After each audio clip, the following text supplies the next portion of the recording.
So normally when there's a raid, someone is indicted and arrested within a matter of days, certainly no more than weeks. This was a unique case because it took 6 months from the March raids of Diddy's Los Angeles and Miami homes for him to be arrested. I think, and this is my speculation, but it's strong speculation, is that prosecutors were concerned that the victims in this case would go sideways at trial for one of two reasons. First, Diddy is reportedly worth $1 billion. Many of these victims have sued him. He could try to pay them off through civil settlements to buy their silence. Second, Diddy could intimidate the victim witnesses.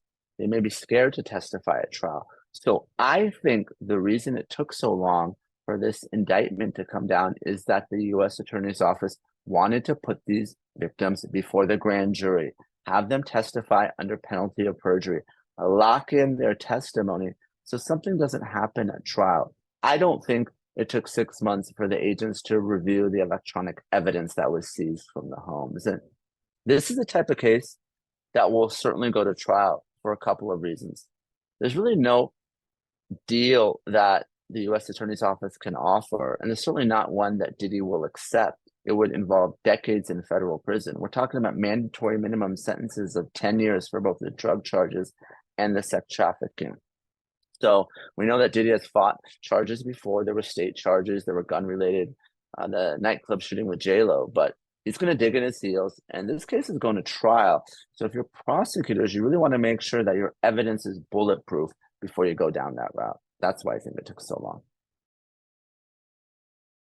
The shock and awe of the freak-offs was something that I think members of the public are going to take notice of. You know, there's cameras, there's videos, there's lighting, there's lots of drugs, there's even IVs after the drugs. So you have these commercial sex workers who are flown in from out of state and they're forced to participate in these sex acts. And I think that was expected. Some of the detail about the 1,000 bottles of baby oil, that was something that was surprising.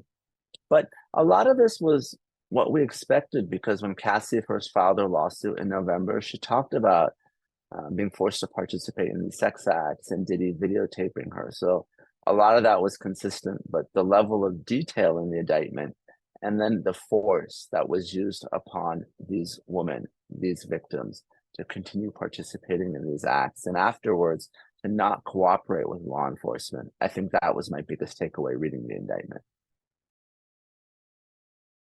So under the RICO statute, it doesn't have to be the mob or the cartel or even a street gang for it to be a criminal enterprise. It's loosely defined as any association of two or more people. So even though those other people haven't been named in the indictment, prosecutors do need to show some sort of criminal organization. And obviously, Diddy's entourage, if you believe the allegations, did help procure these sex workers, did help set up the cameras and the light and change the bed sheets. And so they were involved. And under the RICO statutes, it's a very powerful statute because anyone who participates in a RICO conspiracy, they're on the hook for all the substantive crimes committed in furtherance of the conspiracy. So that's my lawyer way of saying if someone even set up the IV or got the baby oil, they're on the hook for sex trafficking as a matter of criminal law, even if they didn't actually participate in the sex act. So the law is pretty clear, and the Supreme Court has affirmed the really broad reach of RICO, and that's why it's such a powerful statute. So the individuals that witnessed this conduct or even helped, they should really be concerned because if they don't cooperate, they may face the very real possibility of being charged as co-defendants.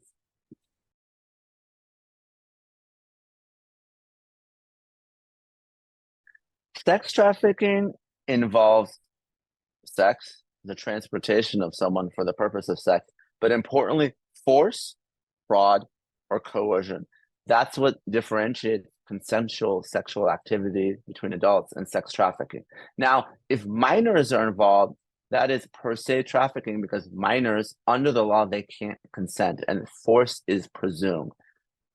But there are no minor allegations in this case, even though many people expected them. So it appears that we're talking about victims who are adults. So in this case, the trafficking is the force compelling them to participate in these sex acts, whether they're provided drugs, whether they're compelled because of threats of force, guns, actual physical violence. That's what separates consensual sex with trafficking.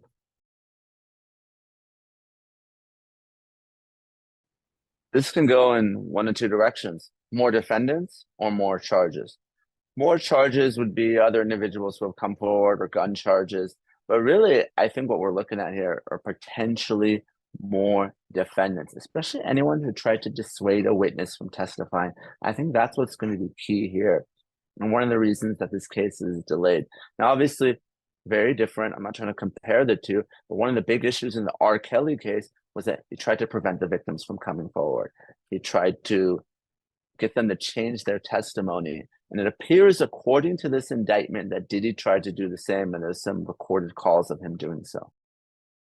Diddy came to New York because he knew he was going to get arrested. He had no right to self-surrender. It's not genuine for his lawyers to demand that, given the severity of the charges. If he were offered that opportunity, it would just play into the theory that he's getting special treatment because he's a rich and famous celebrity. No criminal defendant who's charged with sex trafficking, drug trafficking, is allowed to just appear in court. That's just not how it works.